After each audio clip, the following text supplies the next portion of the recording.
গণ অভ্যুত্থানে কারো একার কৃতিত্ব নেই বললেন আমির খসরু মাহমুদ চৌধুরী।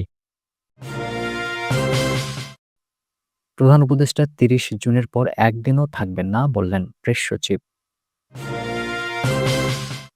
এদিকে ইশরাককে মেয়রের দায়িত্ব বুঝিয়ে দেওয়ার দাবিতে নগর ভবনে বিক্ষোভ। সর্বশেষ জানাবো, শেখ হাসিনাকে ৩ জুন ট্রাইব্যুনালে হাজিরের নির্দেশ। শুনছিলেন সংবাদ শিরোনাম, এবারে বিস্তারিত। গণ অভ্যুত্থানে কারো একার কৃতিত্ব নেই বললেন আমির খসরু মাহমুদ চৌধুরী।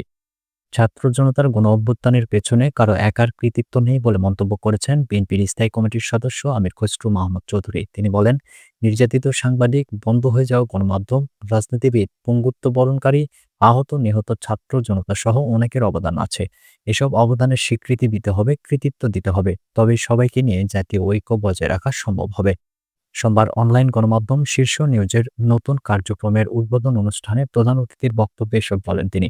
রাজধানীর সেগুনবাগিচায় ঢাকা রিপোর্টার্স ইউনিটির শফিকুল কবির মিলনায়তনে এ অনুষ্ঠান হয়। এতে সভাপতিত্ব করেন শীর্ষ নিউজ সম্পাদক একরামুল হক। আমির খসরু মাহমুদ চৌধুরী বলেন, বাংলাদেশে যতদিন পর্যন্ত গণতন্ত্র পুনঃপ্রতিষ্ঠা না হবে, মিডিয়া ততদিন স্বাধীন হবে না। অগণতান্ত্রিকভাবে যারা ক্ষমতায় থাকে তারা মিডিয়াকে চাপে রাখে। অনুষ্ঠানে বিশেষ অতিথি ছিলেন বাংলাদেশ জামাত ইসলামীর সহকারী সেক্রেটারি জেনারেল অ্যাডভোকেট এহসানুল মাহবুব জুবায়ের, বিএনপি চেয়ারপারসনের উপদেষ্টা পরিষদের সদস্য অবসরপ্রাপ্ত সিনিয়র সচিব ইসমাইল জবিউল্লাহ, আমার বাংলাদেশ পার্টির চেয়ারম্যান মুজিবুর রহমান মঞ্জু, বাংলাদেশ বিপ্লবী ওয়ার্কার্স পার্টির সাধারণ সম্পাদক সাইফুল হক, গণ অধিকার পরিষদের সাধারণ সম্পাদক রাশেদ খান। অনুষ্ঠানে অতিথিরা কেক কেটে শীর্ষ নিউজের কার্যক্রমের উদ্বোধন করেন। এটি শীর্ষ নিউজের চতুর্থবারের মতো কার্যক্রম শুরুর অনুষ্ঠান। এর আগে কয়েক দফায় বন্ধ করে দেওয়া হয় এই প্রতিষ্ঠানের কার্যক্রম। প্রথম দফায় ২০১১ সালে সরকারের রোশনালের পরে সম্পাদক একরামুল হক গ্রেপ্তার হন। শীর্ষ নিউজ ডটকম ও সাপ্তাহিক শীর্ষ কাগজ বন্ধ করে দেওয়া হয়। প্রধান উপদেষ্টা ৩০ জুনের পর একদিনও থাকবেন না বললেন প্রেস সচিব। অন্তর্বর্তী সরকারের প্রধান উপদেষ্টার প্রেস সচিব শফিকুল আলম বলেছেন, প্রধান উপদেষ্টা অধ্যাপক মোহাম্মদ ইউনূস বলেছেন, জুন মাসের ৩০ তারিখের পরে একদিনও তিনি সরকারে থাকবেন না। রোববার প্রধান উপদেষ্টার সাথে কয়েকটি রাজনৈতিক দলের দুটি পৃথক বৈঠকের পর প্রেস সচিব শফিকুল আলম প্রধান উপদেষ্টার বক্তব্য উদ্ধৃত করে এসব কথা বলেন। তিনি বলেন, প্রধান উপদেষ্টা অধ্যাপক মোহাম্মদ ইউনূস পুনর্ব্যক্ত করেছেন যে তিনি আগামী বছরের ৩০ জুন পার করবেন না।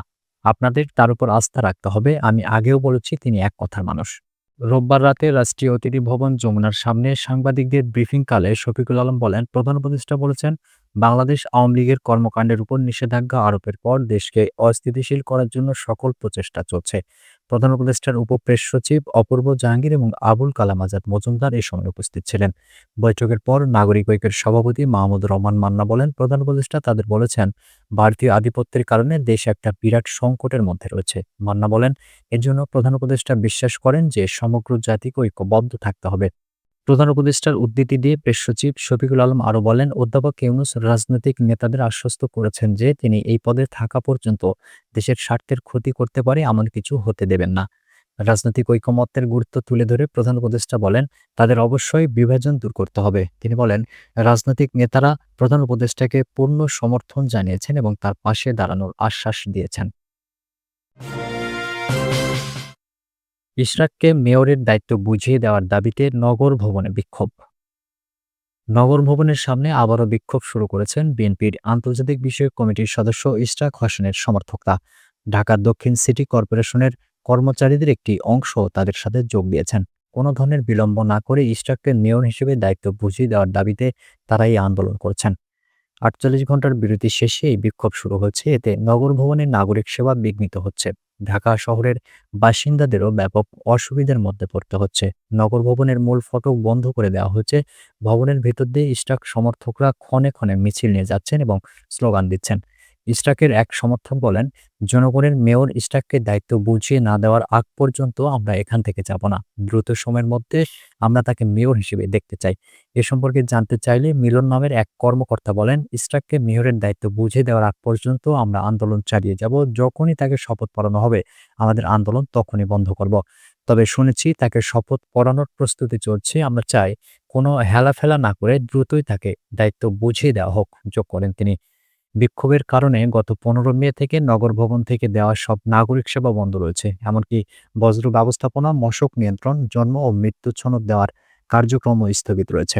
২০২০ সালের ১লা ফেব্রুয়ারি অনুষ্ঠিত ঢাকা দক্ষিণ সিটি নির্বাচনে ইশরাক হোসেনকে ২.৫ লাখ ভোটের ব্যবধানে হারিয়ে মেয়র হন আওয়ামী লীগের শেখ ফজলে নূর তাপস।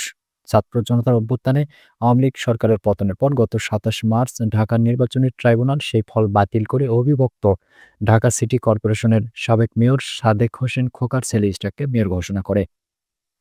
এরপর ২৭ এপ্রিল ইশরাককে ডিএসসিসি মেয়র ঘোষণা করে গেজেট প্রকাশ করে নির্বাচন কমিশন।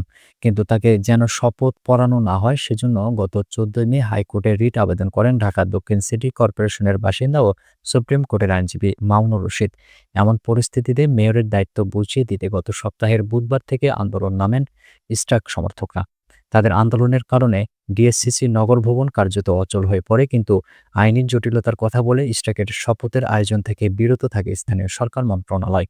এরপর এ রিট মামলার উপর মঙ্গল ও বুধবার কয়েক দফা শুনানির পর বৃহস্পতিবার তা খারিজ করে আদেশ দেয় বিচারপতি আকরাম হোসেন চৌধুরী ও বিচারপতি দেবাশিস রায় চৌধুরীর হাইকোর্ট বেঞ্চ। এরপর ওই দিন বিকেলে শপথ পড়ানোর জন্য ৪৮ ঘণ্টা সময় বেঁধে দিয়ে আন্দোলন স্থগিতের ঘোষণা দেন ইশরাক। শেখ হাসিনাকে ৩ জুন ট্রাইব্যুনালে হাজিরের নির্দেশ। আন্তর্জাতিক অপরাধ ট্রাইব্যুনাল ১ আদালত অবমাননার মামলায় সাবেক প্রধানমন্ত্রী শেখ হাসিনা ও ছাত্রলীগ নেতা শাকিল আলম বুলবুলকে আগামী ৩ জুন ট্রাইব্যুনালে সশরীরে হাজির হতে নির্দেশ দিয়েছেন। সোমবার ট্রাইব্যুনাল থেকে পাঠানো এক প্রেস বিজ্ঞপ্তিতে তথ্য জানানো হয়।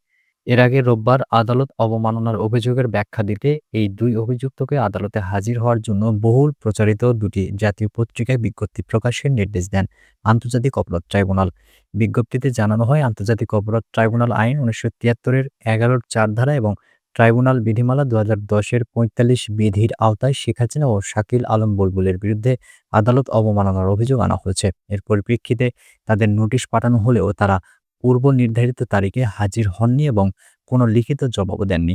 এই প্রেক্ষাপটে আত্মপক্ষ সমর্থনের আরও একটি সুযোগ দিয়ে ট্রাইব্যুনাল আগামী ৩ জুন সকাল ১০টায় তাদের ট্রাইব্যুনালে হাজির হয়ে বক্তব্য পেশের নির্দেশ দিয়েছেন। নির্ধারিত সময়ে তারা হাজির না হলে তাদের অনুপস্থিতিতেই বিচার কার্যক্রম চলবে বলে জানানো হয়েছে। অভিযোগের পেছনে রয়েছে একটি ভাইরাল অডিও, যেখানে বলা হয়, আমার বিরুদ্ধে ২২৭টি মামলা হয়েছে, তাই ২২৭ জনকে হত্যার লাইসেন্স পেয়ে গেছি।